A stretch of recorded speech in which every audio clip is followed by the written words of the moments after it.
In the warm centre of the house, before breakfast is quite over, and before the day has made up its mind what sort of day it will be, there is often a chair pulled close to the window and a little sewing basket waiting nearby. The kettle has only just quieted, the table still carries the soft evidence of family life, and somewhere in that ordinary room, a mother is already noticing a hem, a loose button, a thinning knee, a seam that will not last another week. Tonight we are stepping into those small sewing habits that lived so naturally in 1940s homes that they hardly needed explaining because they were simply part of how love looked when it wore an apron. If you enjoy these quiet visits into the homes of the past, please like the video and subscribe, but only if it feels like a comfortable place to return to. And I would love to know where you are listening from tonight, and whether there was a mother, grandmother, aunt, or neighbor in your life who kept a sewing basket close at hand. Or perhaps you were that person yourself. If you prefer to listen with the screen off while you drift, this little world is on Spotify too, which somehow feels fitting for a story that begins with work done by touch as much as by sight. So settle in now, and let the memory of a room like this rise up if it wants to. A kitchen chair by the light, a basket with spools and scraps, the faint clean smell of soap and cotton, and the quiet comfort of a home where useful hands were never very far away. What did a mother notice first when she looked at a child racing past in the morning? The smile on his face, or the elbow beginning to shine through? How many little repairs kept a household looking respectable long before anyone called it thrift or sustainability? What did it mean to know, just by touch, which drawer held the darning cotton, and which held the good buttons saved from shirts too worn to keep? And how many lessons were passed down without a formal lesson at all, simply because a little girl stood nearby and watched? How much of home, in those years, was held together not only by walls and wages, but by thread? Come with me now, gently, to an American home in the 1940s, where daylight falls across a kitchen table and the work of sewing is woven quietly into the work of the day. You do not have to do anything at all but listen, or let your eyes close if they wish, and step softly into that familiar world. The first thing to understand is that sewing in a 1940s home was rarely set apart as a grand occasion unless there was a special dress to be made, a church outfit to finish, or curtains to hem before company came. Most of the time it lived in the corners of the day. It belonged to pauses, to the half hour after dishes were dried, to the time before supper was started, to the evening chair near the lamp, when the radio murmured and somebody's sleeve needed looking at. A great deal of household sewing was not dramatic at all. It was quiet maintenance, so ordinary that it could almost disappear from the historical record, except that almost every home knew it. A mother in the 1940s, especially one keeping house full-time, would have been expected to notice clothing the way another person notices weather. Not in an anxious way, but in a practical one. She saw when socks had gone thin at the heel, when a little boy's overalls had taken another hard knock at the knee, when the waistband on a skirt needed shifting, when a work shirt had begun to fray at the collar, or when a coat button was hanging on by what might politely be called hope. These things were not separate from the life of the family. They were part of it, as natural as peeling potatoes or hanging wash. You can picture the sewing basket, because it still appears in memory so often. It might be a handled basket, or a sturdy tin, or a biscuit tin that had once held something sweet and now held something much more useful. Inside there were spools of thread in practical colours, white and black of course, and brown, navy, grey, maybe a red if one was lucky, needles tucked into a little packet, pins that had escaped their cushion, a tape measure that curled itself like a sleepy cat, scraps of elastic, a few snaps, a packet of hooks and eyes, and buttons. So many buttons. Buttons saved from garments beyond rescue, buttons bought in careful little cards, buttons unmatched but treasured, because one day they might be exactly right. There was often a button jar somewhere in the house, and if you grew up around one, you may remember the very particular sound of rummaging through it, like a tiny hard rain. During the 1940s, sewing habits were shaped by more than custom alone. The decade opened in the shadow of the Depression and moved into wartime, and both of those experiences encouraged thrift, ingenuity, and the habit of making do. In the United States, wartime rationing and shortages affected fabric and ready-made goods. Clothing had to last. Materials were used carefully. Simpler garment styles became more common, partly through government regulations affecting the use of fabric, and partly because waste was out of fashion in every sense.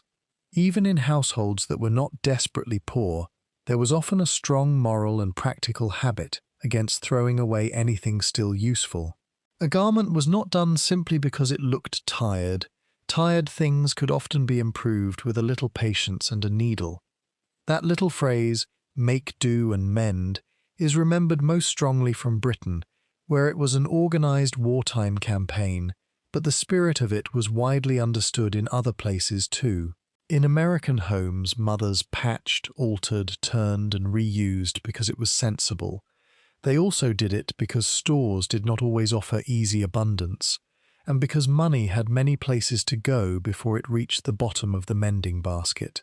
Shoes, coats, children's clothes, school clothes, work shirts, aprons, kitchen linens, pillowcases, slips, pajamas, curtains, all had their turn under the eye and hand of a woman who knew how to stretch their usefulness one season more. And that knowledge often began young. Some women of the 1940s had learned sewing in school through home economics classes. Many had also learned at home, standing close beside a mother or grandmother. They learned how to thread a needle without licking the thread too enthusiastically and producing a little soggy disaster. They learned to knot the end. They learned the plain running stitch, the back stitch, the whip stitch. They learned that tiny stitches usually looked better, though a child's first efforts often wandered across the cloth as if the thread had its own opinions. They learned that good light mattered. They learned not to leave pins where somebody would sit on them, a lesson that needed very little repetition. Morning in such a house began with clothing not as fashion, but as equipment for the day. The children were dressed for school or play or errands. Their mother noticed whether hems still sat properly, whether cuffs needed letting down as a child lengthened almost overnight, whether the bib of an apron needed a fresh seam, whether a dress that had fit in spring was becoming optimistic by autumn. Ready-made clothes were certainly common by the 1940s, and department stores, catalogues, and local shops offered plenty. But even bought clothes often required attention. A new dress might need hemming, trousers might need adjusting. A child's garment might be altered to fit a younger sibling later. The purchase was only the beginning. The home still finished the work. There is a tender practicality to the way these mothers looked at garments. They knew where strain lived. They knew that boys wore out knees and girls might catch hems, that men's shirt collars and cuffs took a beating, that aprons became thin in the front, that dish towels frayed at the edges, that stockings required both luck and care. If you stay here in the room for a while, you can almost feel the rhythm of the decisions. This can be patched, that can be turned. These buttons must be moved. This zipper, if there is one, may be trouble. Better to see to it now. The sewing itself often happened in ordinary furniture, not in a romantic little sewing nook set out for photographs. It happened at the kitchen table because the light was good and the chair was sturdy. It happened in the parlour in the evening because the lamp was there and the family gathered nearby. It happened in a bedroom near the window on a clear afternoon. It happened in the washroom or utility area if someone was mending work clothes fresh from laundering. You can hear a radio set low in the background, perhaps a news bulletin, perhaps music, perhaps a cereal. You can smell starch, soap, supper beginning, a wool coat drying by the door in wet weather. The needle moves in and out. The thread draws through with that tiny, satisfying whisper. One of the most common little habits was simply the habit of looking over clothes as they came off the line or out of the ironing pile. Washing day and ironing day showed a mother everything. Once a shirt was clean and flat beneath the iron, a weak seam announced itself plainly. Once a child's dress was pressed, a tear at the pocket edge could no longer hide in the wrinkles. Laundry inspection was not called that in a grand way, but it was a form of inspection all the same.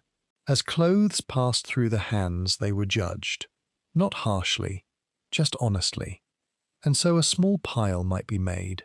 Not a frightening mountain, though some families surely knew those too, but a manageable little company of garments awaiting attention. A sock needing darning, 2 missing buttons, a loose hem, a patch to be added after supper. A mother often tried to stay ahead of these things, because one loose button today could become a lost button tomorrow, and then one had to search the jar for a near relation rather than the exact match.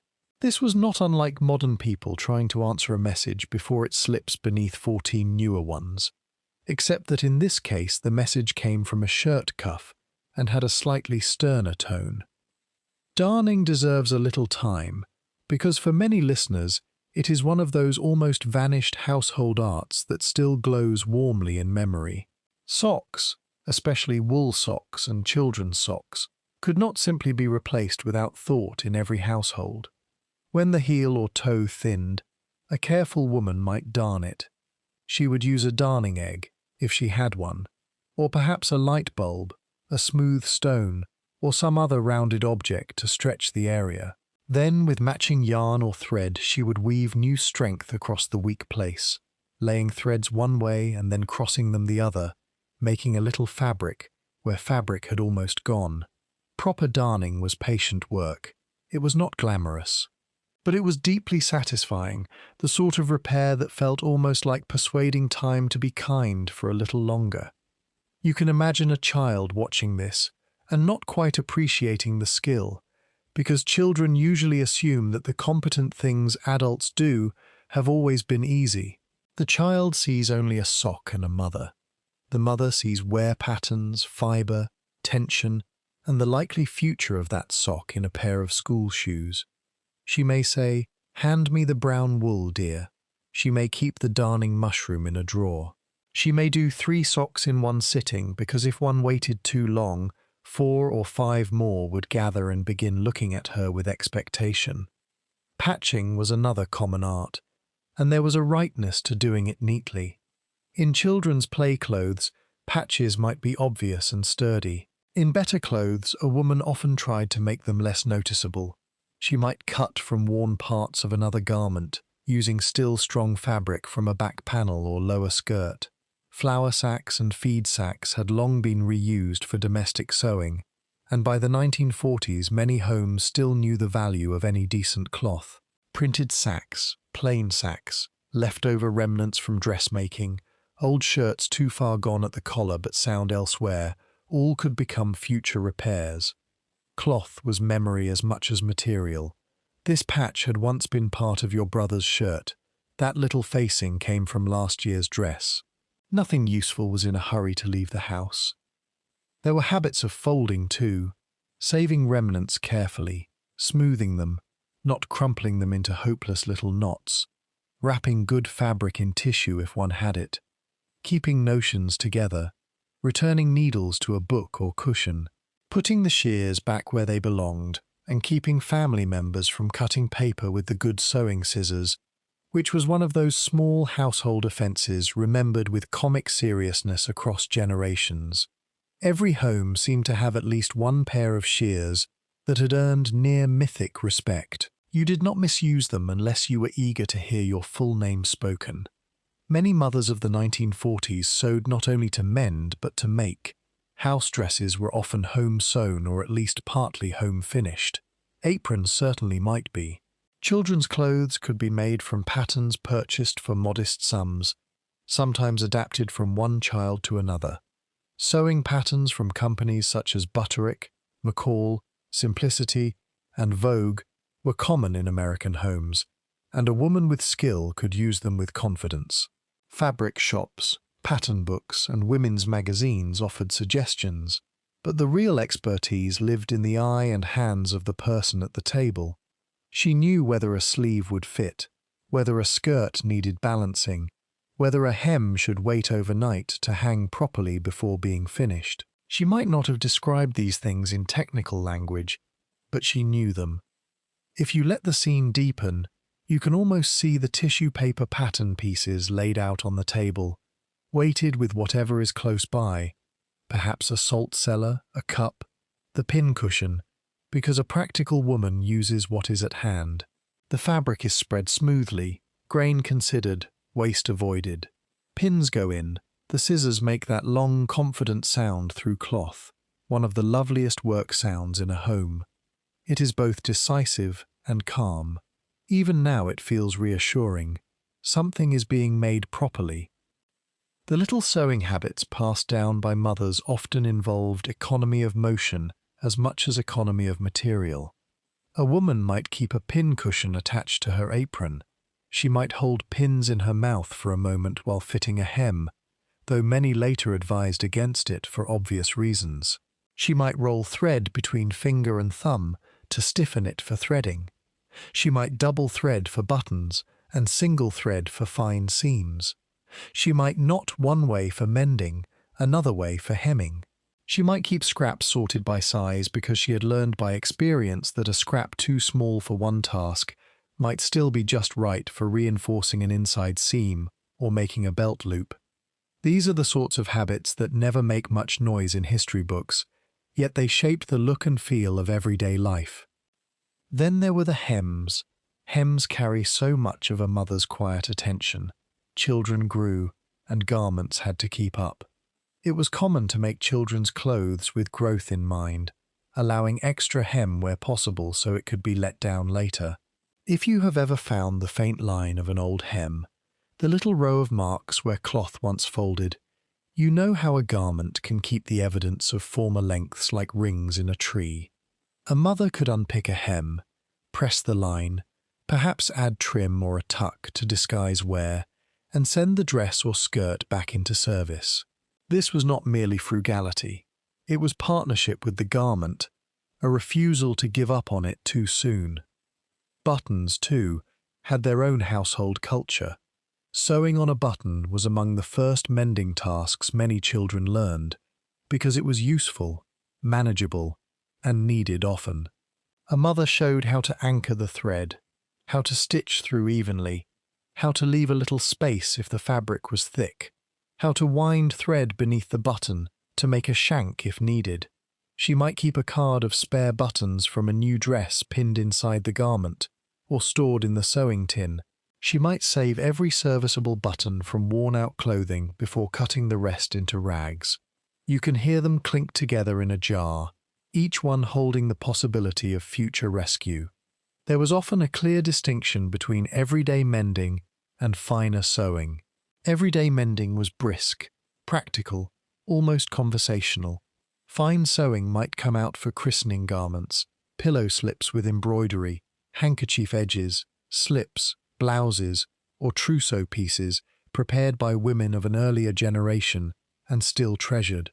But even those finer traditions influenced ordinary habits. A woman who had been taught to take pride in neat stitches often brought that standard to the humblest repair. The inside of a garment mattered too. Clean finishing mattered. A seam allowance trimmed neatly, a raw edge turned under, a patch set straight rather than slapped on carelessly. These things gave a sense of order.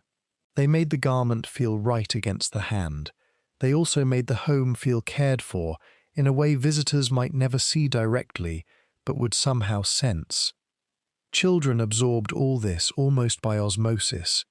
A daughter might be told to fetch the basket, to sort the buttons, to hold the tape measure, to learn how to baste a hem. A son, too, might be shown how to sew on a button if his mother was sensible, and many were. Household survival has always had less patience for strict theories than people sometimes imagine. If a button needed sewing and hands were available, lessons could be given. Boys going away to camp, college, military service, or simply adulthood, often benefited from at least a little instruction. There is an almost universal maternal impulse to send a young person into the world able to perform one or two repairs before panic sets in. During the war years, with many families touched by military service, sewing could also include caring for uniforms, insignia, name tapes, and keeping garments tidy for loved ones at home, or preparing items to send away. Women sewed for war efforts too, in some communities making bandages earlier in the war period, or sewing for local drives and charitable needs, though the exact experiences varied widely by place and household. Still, even in patriotic public work, the habits remain domestic in texture. Needle, thread, cloth, careful hands, useful purpose. The same hands that hemmed school dresses might also alter blackout curtains, mend a service shirt, or save scraps for some future necessity. If the mother of the house owned a sewing machine, it was often one of the most important tools in the home. A treadle machine might still be in use, especially if it had come from an earlier generation, though electric machines were increasingly common by the 1940s in many American households. The machine itself carried presence. Its cabinet, its polished wood, its metal wheel, the little drawer of attachments whose purposes could seem mysterious until needed. A machine was an investment and a helper. It could turn out aprons, curtains, children's pajamas, and simple dresses with dependable speed. It could also sit with great dignity in the room, asking for oil now and then, and treating tangled bobbins as a matter beneath its usual standards. The sound of the machine belongs to the decade as surely as the sound of a radio, steady, rhythmic, purposeful.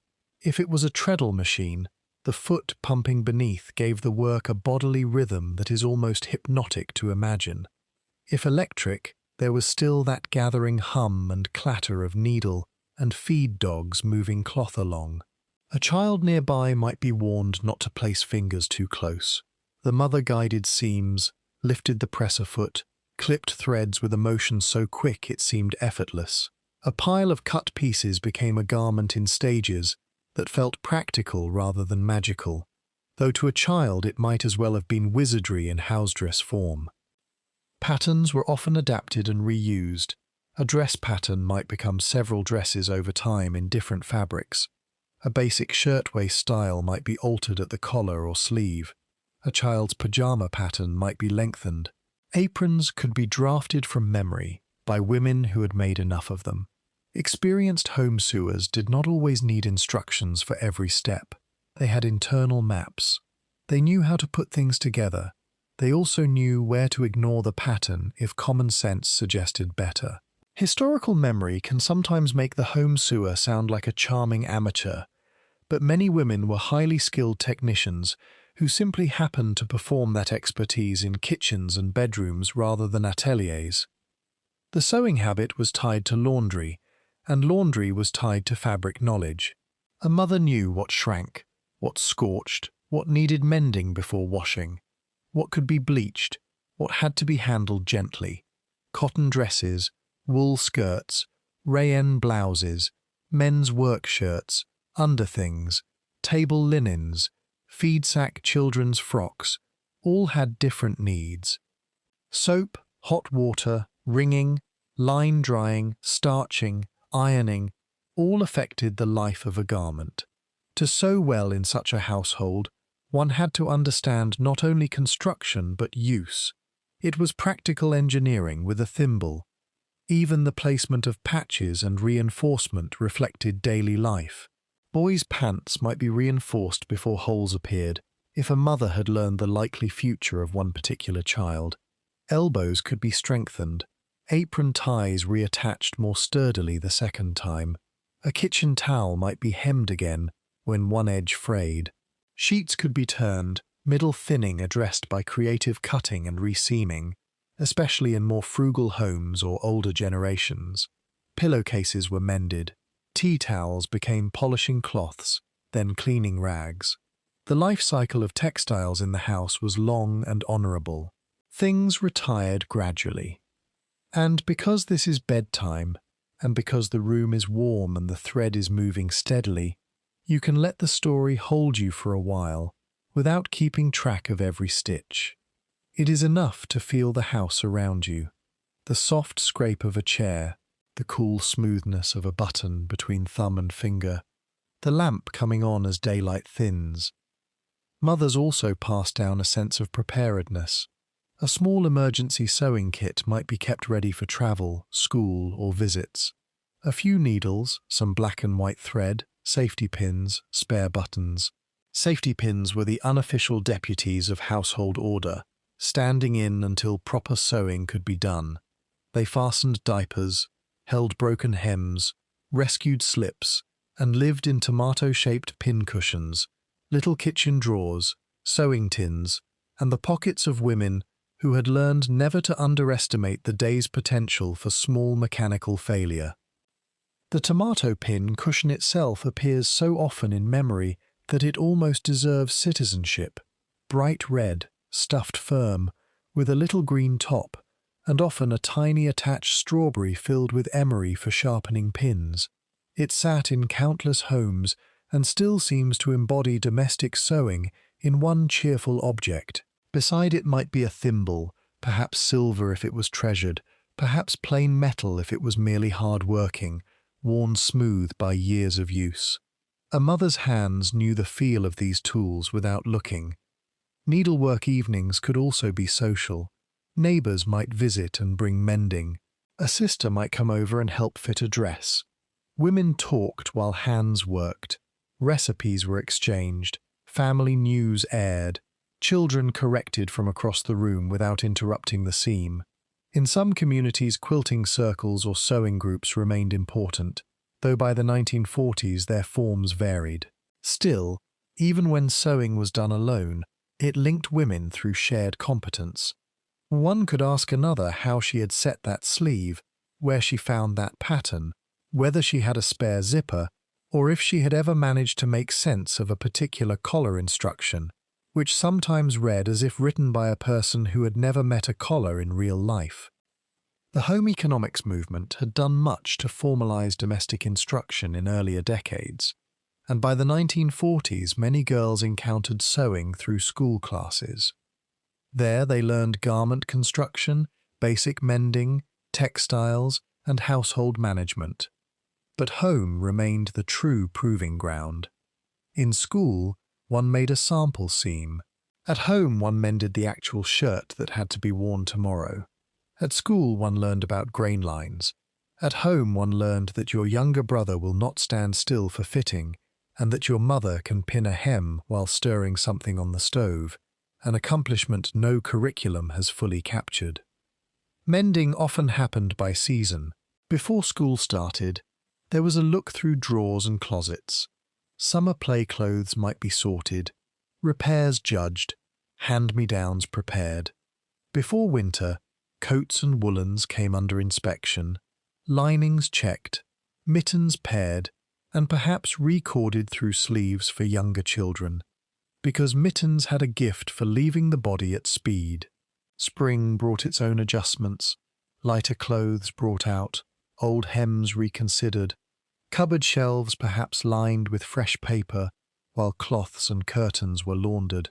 Sewing was not a separate hobby floating above life. It moved with the calendar. The 1940s also saw change in materials. Synthetic fibers were becoming more present, though natural fibers still dominated many home garments. Wartime uses affected nylon famously, and stockings became a story all their own. Silk and nylon stockings, when available, were precious enough that runs and snags were a genuine household matter. Women used careful handling and sometimes repair methods to preserve them as long as possible. There was grace and patience involved in caring for such delicate necessities, and also a little determination. The idea of tossing away a perfectly salvageable thing would have seemed careless in many homes. Children's hand-me-downs were part of the sewing story too. Clothing moved through the family. An older sister's dress might be shortened or remade for a younger child. A boy's trousers might become shorter pants or play clothes. A coat could be recut, relined, or at least cleaned and improved enough to continue its career. Mothers knew how to erase some of the obvious signs of previous ownership, moving buttons, changing trim, adding a contrasting collar, or sewing on pockets that made the old thing seem almost new. Sometimes these efforts succeeded beautifully. Sometimes everyone still recognized Cousin Ruth's old coat from 20 feet away, but even then it was wearable, warm, and in service. There is affection in the memory of seeing a woman turn worn collars or cuffs. Men's dress shirts and work shirts often wore out first at these points. On a good shirt, a resourceful wife might remove a collar, reverse or replace it, or turn cuffs to give the less worn side outward. It was exacting work, and not worth doing on every garment, but many women knew how. Such tasks reveal a world in which labour was spent to preserve materials because the exchange made sense. Time, skill, and patience could be converted into another month or season of usefulness. Aprons deserve their own little corner of this room. The 1940s mother often wore an apron not as a costume, but as practical armour. Bib aprons, half aprons, feed sack aprons, plain cotton aprons for kitchen work, better aprons for serving or receiving close company. Aprons got stained, strings snapped, hems loosened. They were patched and remade like anything else. Some women cut down old dresses into aprons once the dress was no longer fit for public life. Pockets were prized. A housekeeper's apron pocket might hold a handkerchief, clothespins, a recipe slip, a few safety pins, and perhaps one mysterious object to be identified later. The sewing basket itself often had a smell: cotton, dust, a hint of metal, maybe lavender if someone tucked in a sachet, or cedar nearby in storage drawers. Old thread had a dry, slightly papery scent. The wooden handle of a basket felt smooth with use. A needlebook made of felt might open like a tiny, quiet library. If you have known these things, they return vividly. If you have not, you can still feel their gentle order. They belong to a household that expected to care for its possessions rather than drift past them. One of the most useful little habits a mother passed down was to mend early. Do not wait for the tear to widen. Do not wait for the hem to drag black along the ground. Do not wait until the child stands in the doorway announcing a missing button 5 minutes before church. Repair while the problem is still polite. This was practical wisdom dressed as sewing advice, and perhaps it applied to other parts of life too. Small things are easiest when noticed early. A little stitch now saves a larger one later. Another habit was to baste before final stitching when precision mattered. Basting is patient, temporary sewing. Larger stitches meant to hold things in place before the permanent seam goes in. Children sometimes hated it because it felt like doing the same task twice. Mothers knew better. Basting saved trouble. It let a hem hang, let a fit be tested, let a zipper be aligned without drama. In a world before everyone had stretch fabrics forgiving every small miscalculation, proper placement mattered. A quickly pinned garment could surprise you in all the wrong ways. Better to baste and sleep peacefully. Fitting clothes on children was a scene all its own. Stand still. Turn around. Let me see. No, stand naturally. Do not pull at it. Lift your arms. Walk a little. The mother circled, pinned, judged length, checked strain across shoulders. A child often found the whole business trying. Yet there was intimacy in it, and trust. Someone was making sure the garment would move with you, cover you properly, last as long as possible. In some homes, older girls learned to fit one another, laughing and squirming and holding pins in the mouth despite every warning. The mirror reflected not just a dress but a lesson in attention. Sewing for babies brought another kind of tenderness. Layettes, little gowns, bibs, blankets edged in soft stitching, diaper pins kept ready, tiny shirts and wrappers. Even in modest homes, there could be care in the making of small things. Some garments were passed down, washed and stored, then brought out again, with their old handwork still visible. A mother sewing for an infant often stitched in anticipation, in practical love. The work could be plain, but the scale made it touching. Tiny seams, tiny sleeves, tiny socks needing tiny repair before another baby used them. Curtains and household linens formed another branch of domestic sewing. Kitchen curtains needed hemming, tea towels edging, tablecloths patching, pillow ticking repairing. Slip covers might be made or refreshed. Rag rugs could be sewn from strips. Chair cushions recovered. A mother keeping house did not separate textile skill by category, as modern hobbies often do. Cloth was cloth in many ways. What mattered was what the home needed. One week it was school blouses. Another, it was bedroom curtains because the old ones had gone tired and thin. The sewing machine shifted loyalties without complaint. During wartime, government publications and women's magazines often encouraged resourcefulness in household management. Advice on stretching garments, remaking old clothes, choosing practical styles, and using materials efficiently circulated widely. But printed advice always met local reality. A farm household, a city apartment, a mill town home, a comfortable suburban house, a military family moving from place to place, all would experience sewing differently. Yet across these differences, certain habits recur with remarkable consistency. Save the useful pieces, keep the supplies together, learn the basic stitches, fit with care, mend before it worsens, pass the skill on. Passing it on rarely looked ceremonial. It happened while one person worked and another watched. The child was first trusted with simple tasks. Thread this needle, snip that thread, bring me the black button card, fold these scraps. Later came actual sewing on a dishcloth, then a hem, then a doll dress, then perhaps a blouse in school. Correction was practical, not there, dear, here. Smaller stitches. Keep the edge even. Do not pull too tight or it will pucker. The child learned not only hand skill but patience, sequence, and the satisfaction of completing something useful. There are worse educations. Sometimes the mother herself had inherited habits from women born in the late 19th century, and so in a 1940s kitchen you may feel several generations present at once.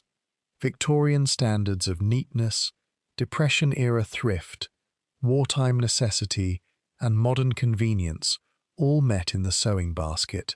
A grandmother might still favour hand finishing where a younger woman used the machine. An older aunt might insist on pressing every seam as it was sewn, and she was right, though children often found such pauses unbearable. Pressing as you go, another small habit, made all the difference. Good sewing was not just stitching, it was pressing, trimming, fitting, and sometimes unpicking with dignity when one had made a mistake. The unpicker, or seam ripper, was not always called with affection, but it was often needed. No one sewed perfectly all the time. Seams wandered, sleeves went in wrong, a collar behaved badly, a zipper refused to lie flat. What mattered was the willingness to take it out and do it properly. There was no point in pretending a crooked hem had not happened. Better to correct it and carry on. This, too, was quietly passed down. Competence is not the absence of mistakes, it is calm repair. And if you are drifting now, as the room grows softer and the basket sits open by the lamp, you can simply float along with the rhythm of these little corrections and continuations. History, at this hour, is not a parade of loud events. It is the murmur of fabric through hands. In many 1940s homes, clothes for special occasions received careful seasonal attention. Easter dresses, school programs, church clothes, holiday outfits, First Communion dresses in some families, graduation blouses, a son's pressed shirt for photographs. These were often made, altered, or improved at home, and the preparation could stretch over evenings. A mother might sit later than usual, lamp glowing, to finish a hem or attach trim, not because she aimed at grandeur, but because she wanted things to look nice. Looking nice mattered. It was a form of self-respect and family presentation, especially in an era when public appearance still carried strong social weight. A mother's own clothes often came after everyone else's. This, too, is a familiar theme in memory, though we need not turn it sentimental. It was simply often the order of work. Children needed school clothes. Husband needed work shirts mended. Household linens needed attention. Her own house dresses might be patched at the pocket, let out at the waist, freshened with a new collar or belt. Women knew how to revive a dress with a contrasting trim, a row of rickrack, a replacement zipper, or a reworked neckline. A tired dress, like a tired room, could sometimes be cheered by one thoughtful change. The idea of decorative touches on practical garments is lovely to dwell on. Rickrack along an apron edge, embroidered flowers on a pillowcase, a pretty pocket on a child's play dress, a smocked yoke if someone had skill and time. Such details remind you that utility and beauty were not enemies. Even in careful households, a woman might want things cheerful. Feed sack prints famously brightened many homes, and manufacturers knew women cared enough about appearance that they began producing sacks in attractive patterns. A plain necessity could arrive wearing flowers. That says something rather hopeful about people. The spread of commercial ready-to-wear did not end home sewing. In fact, many households used a mix. Better or more complex garments might be purchased if affordable, while simpler ones were made at home. Alterations remained routine. Children's growth guaranteed that. So did differences in body shape and local taste. A purchased coat might need sleeve shortening. A dress from the store might need the waist taken in. Slips and petticoats might be easier made than bought.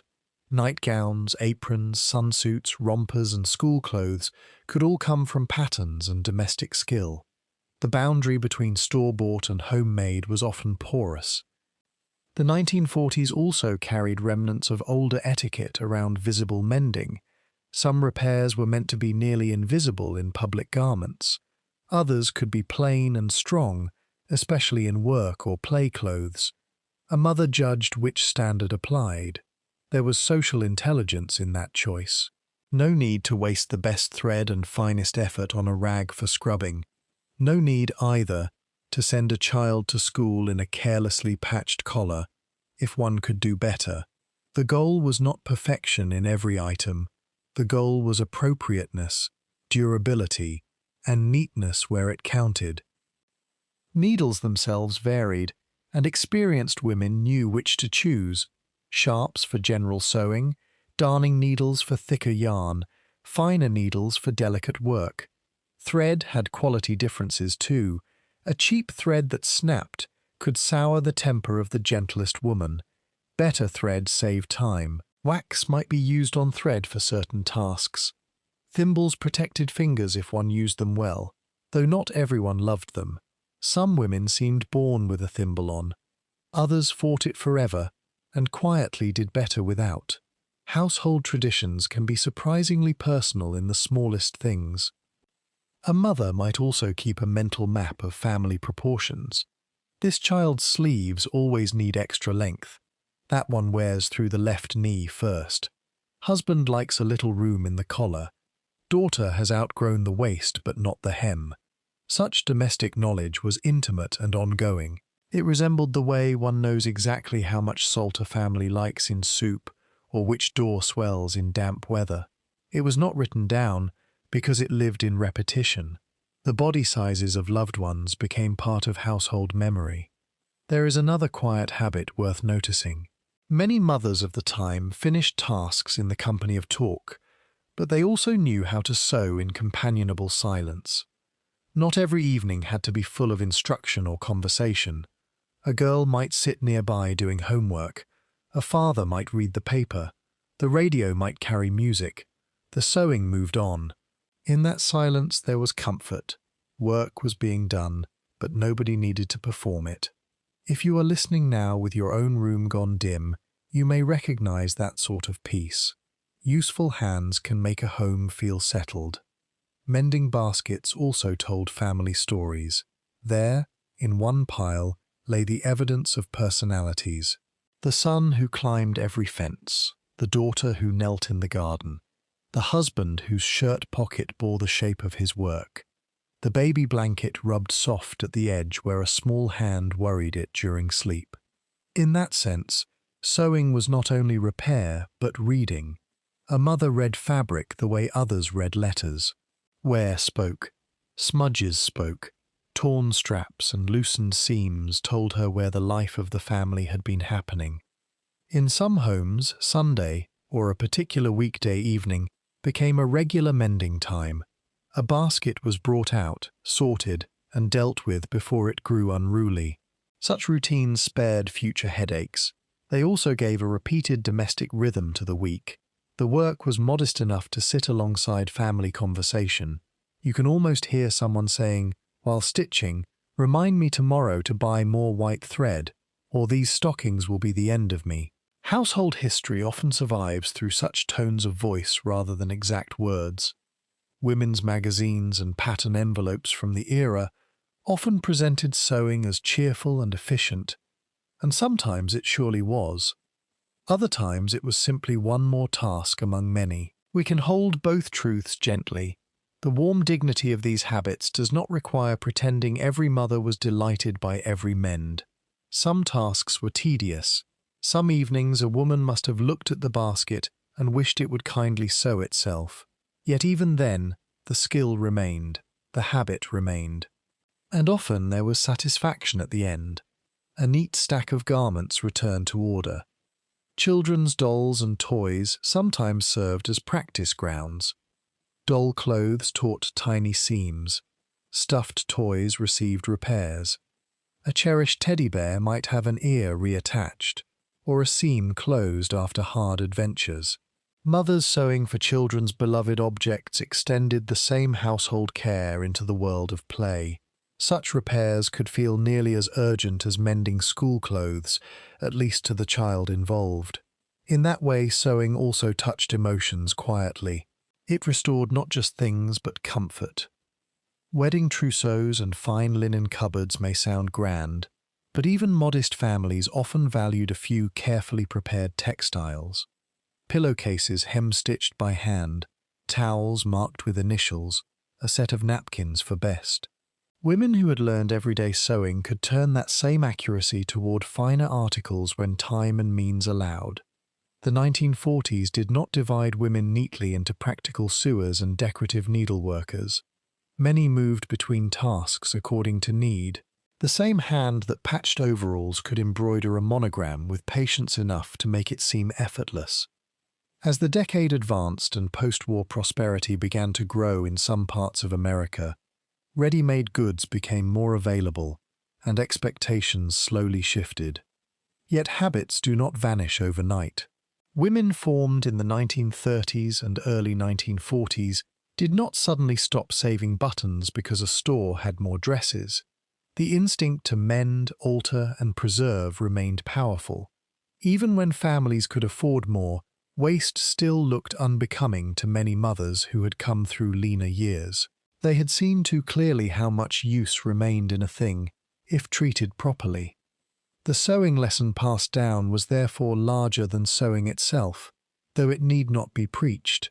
It taught attention. It taught care before crisis. It taught that daily life was made smoother by a little forethought. Keep a button ready. Keep thread in the house. Notice the wear before the wash. Fold the fabric nicely. Learn the basic stitch because one day you will need it at an inconvenient hour. These are humble teachings, but they produce an atmosphere of steadiness in a home. By evening, after supper dishes were done, and perhaps tomorrow's lunch partly thought through, the house often softened. This was prime mending time. A lamp lit the table, or a chair near it. The family settled. A child might need help with arithmetic. Someone polished shoes. Someone yawned over the newspaper. Mother brought out the basket. There is no fanfare in this image.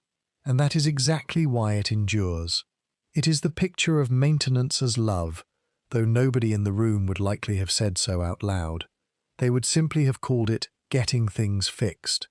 Picture her now taking up a school cardigan. One button missing, one loose. She matches from the card if she has the spare, or from the jar if she does not. She chooses thread, perhaps doubles it, knots it, stitches firmly, maybe sets a little straight pin through the shank while sewing, so the button will have proper room. Then she removes the pin, winds the thread beneath, secures the end, and bites the thread only if scissors are momentarily elsewhere and she is feeling daring. The sweater is folded and set aside. A tiny problem solved before morning. Next, perhaps a pair of pajamas with a torn seam. That is quickly done by machine if one is handy, or by backstitch if not. Then a towel edge, then the hem of a house dress, then a patch on overalls, pinned now and perhaps sewn tomorrow by daylight. Each item takes only a little while, but together they keep the household moving with less friction. This is the hidden arithmetic of domestic life. 5 minutes here saves 20 there. One spool bought in time prevents tomorrow's muttering. Mothers often had favourite stitches not by name but by feel. For hems, many preferred a nearly invisible hand stitch that caught only a thread or two of the outer cloth. For tiers, a backstitch gave strength. For basting, long easy stitches could be pulled out later. For gathering, 1 or 2 rows of running stitches drawn up gently. In this world, fingers learned sequences so deeply that they could talk and sew at once. The body remembered. You could almost say the hands thought for themselves. That bodily memory is part of what got passed down. A daughter watched the exact angle of the needle, the way cloth was turned, the way a seam was finger-pressed before the iron touched it, the way the thread was anchored without a bulky knot when neatness mattered. She watched how her mother sat to the light, how she stored things, how she looked over a finished piece before declaring it done. Years later, grown and perhaps surprised, she found herself doing the same. That is how domestic inheritance often works, not through lectures, but through repeated small choreography. There were also regional and family variations in what was made at home.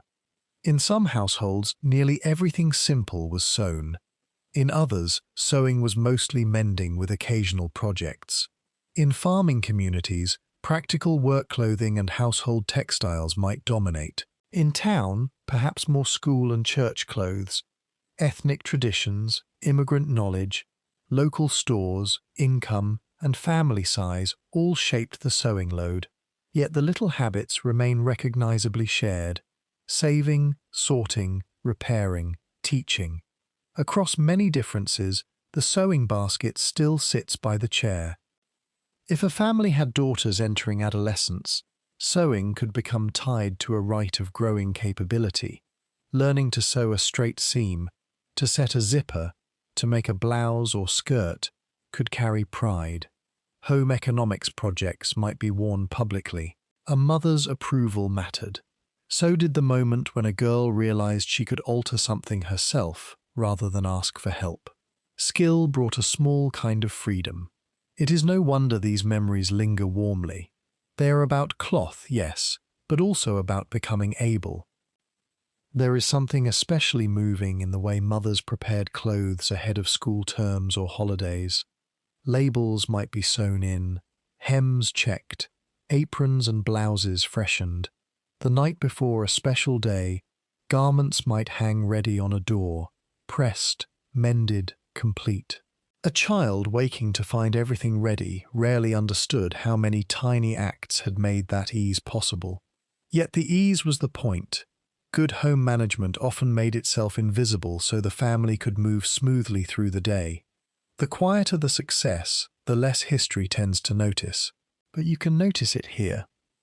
The care of men's work clothes formed a practical branch of domestic sewing too. Overalls, chambray shirts, uniforms, undershirts, jackets, overcoats, gloves, Hard-wearing items needed hard-wearing repair. Patches had to endure movement and laundering. Tears might be reinforced from inside. Buttons on work shirts were sewn to stay put. A woman knew that a weak repair was no repair at all if the wearer would strain it by noon. Sewing, in this sense, respected labour by preparing garments to stand up to it. Nightwear and underclothing often received careful home attention because they were so frequently washed and worn. Slips, brassieres, camisoles, petticoats, children's undershirts, flannel nightgowns, pyjamas, elastic failed, straps loosened, lace frayed, waistbands stretched. Women repaired these things because they were costly to replace, and because no one else was likely to see them except the family and the wash line, which nonetheless was a place of neighborhood diplomacy. People noticed. Clean, mended underthings on the line signaled a household trying to keep itself in good order. The line between sewing and ironing was slim. A properly pressed garment always looked more finished, and skilled women used the iron almost as a partner to the needle, pressing seams open, flattening hems, shaping collars, smoothing turned patches. A garment half sewn and half pressed could begin to look complete before the final stitches went in. The smell of warm cotton under an iron, mixed with a little steam and starch, belongs in the same memory as thread and pins. One can hardly separate them. As night deepens in the room of this story, and perhaps in yours, you can let these small scenes pass by like lamplight across folded cloth. There is no need to hold every detail. The comfort lies in the repetition, the steadiness, the sense that things worn thin can still be strengthened. Sometimes mothers kept notebooks or pattern adjustments tucked into envelopes, but often the real archive was in their heads. How much to shorten Mary's sleeve? Which pattern made a blouse that fit nicely at the shoulder? How many yards were needed for an apron with a generous tie? Which local store carried decent thread? Which child could be trusted with pins, and which child would almost certainly scatter them into the rug? Such knowledge made a household run more gently. Even colour choice had its quiet strategies. Practical colours for boys' school clothes, prints for girls that hid stains and looked cheerful, darker aprons for everyday kitchen work, white for things that could be boiled or bleached, contrasting trim to disguise a let-down hemline, ingenious use of plaid or floral scraps where exact matching was impossible. A mother did not always have ideal materials, but she often had ideas. That may be one of the most endearing things about historical home sewing. It is full of cleverness without fuss. The post-war baby boom beginning in the latter part of the decade also meant many homes turned again to infant clothing and nursery sewing. Crib sheets, little mattress covers, receiving blankets, bunting bags, diaper supplies. Commercial baby wear existed, certainly, but home sewing remained central in many nurseries. Families also exchanged these goods. A lovingly washed and mended baby dress might travel between cousins for years. Tiny garments seemed to carry family continuity in their seams. For some women, sewing offered not only necessity, but a rare pocket of personal expression. Fabric choice, trim, style details, the satisfaction of a well-fitted dress, a clever remake that looked much dearer than it was. Without turning it into a grand statement, we can still say this mattered. In lives structured by duty, making something neat and pretty with one's own hands could be quietly joyful. A new apron from cheerful print, a blouse cut to flatter, curtains that brightened the kitchen. Such things lifted the mood of a room and the woman within it. And yet the tenderness of the subject lies most of all in the ordinary repairs. The stitched-up pocket, the darned heel, the button strengthened before school. These are the places where care meets use most directly. No performance, no special occasion, just a woman preserving the working order of family life through 100 almost invisible acts. The dignity of that does not need any polishing. It shines plainly enough under the lamp. If you listen closely to memory, You may hear the phrases that accompanied these habits. Bring me the basket, please. Hold still. That can be fixed. Do not fret. I will mend it. Save that button. Put the scraps back properly. Wear your older dress for play. Let me just take a stitch in that. These are household phrases, practical and reassuring. They made the world feel repairable. A child raised among such habits learned an important emotional lesson too, though nobody would likely have named it. Things coming undone were not necessarily a catastrophe. They were a call for attention. A rip could be mended. A hem could be put right. A button could be replaced. There is comfort in that outlook. It teaches calm response rather than alarm. Perhaps that is one reason these memories rest so gently in the mind many years later. And now, as we near the quieter end of our visit, it is easy to see how much of this world still lingers with us. We may not darn every sock now, and many of us can buy a packet of replacement buttons without much thought, yet the instinct remains familiar. We still keep a little sewing kit somewhere, often in a drawer we can find even in the dark. We still notice a child leaving for school with a loose hem, a partner missing a button, a cushion beginning to split at the seam. We still smooth fabric with the palm of the hand. We still save the extra button in a tiny envelope, often with unreasonable optimism that we will remember where we put it. And perhaps, in modern life, that same old habit shows itself in other ways too. We charge a device overnight so tomorrow runs smoothly. We keep spare batteries. We tape the recipe inside the cupboard door. We tuck pain relievers into a handbag. We freeze soup for later. We fold and put away. We quietly prepare for needs before they become inconveniences. The tools have changed. The instinct has not. It is still the homemaking impulse that notices, anticipates, and gently keeps life from fraying at the edges. That may be the warmest bridge of all between the 1940s mother and the listener tonight. Her thread and basket, your drawer and kit, her careful eye on a hem, your careful eye on whatever in your own home needs setting right. Different objects, same tenderness. Different decade, same steady human wish to keep loved ones comfortable, presentable, and ready for tomorrow. In that sense, the little sewing habits were never only about cloth. They were about care made visible in small, durable ways. So let the house grow quiet again now. The chair is drawn in close to the window or the lamp. The basket rests open with its spools and buttons, and the last small repair of the evening lies finished beneath calm hands. Thank you for spending this gentle time with me in the sewing light of a 1940s home. Good night, and may your rest be as soft and neatly mended as a familiar quilt turned down at the end of the day.